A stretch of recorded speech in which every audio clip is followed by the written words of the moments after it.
magdadamo tayo mga nanay. Maglinis tayo. Kasi kailangan natin maglinis kahit tanghali na. Maglilinis tayo. Kasi yun ang oras natin. Arawan ba yung ano natin? Yung trabaho ng mga nanay.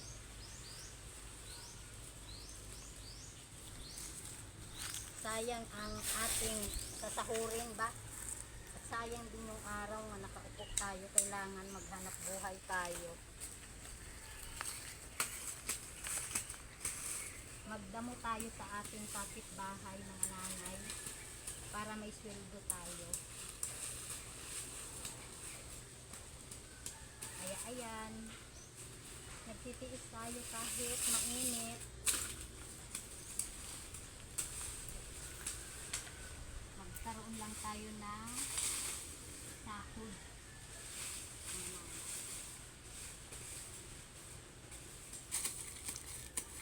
Ayan na natin yung mga damo.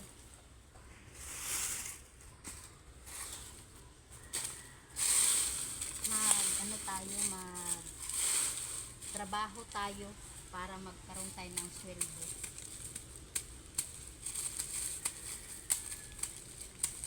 Namasukan ako ng pagdadamo sa aking kapitbahay.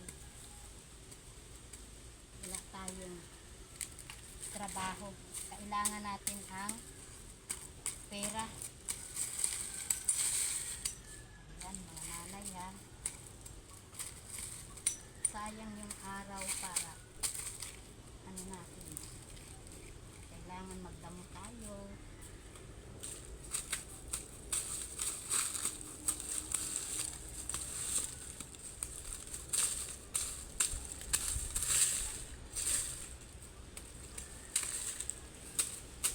Sipag at syaga mga nanay ang ating pasuking trabaho para tayo ay magkaroon ng pera.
Mga nanay, natapos na din ang aking trabaho.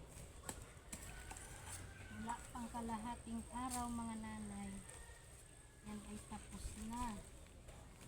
Kalahating araw lang ang aking matatanggap na sahod nito.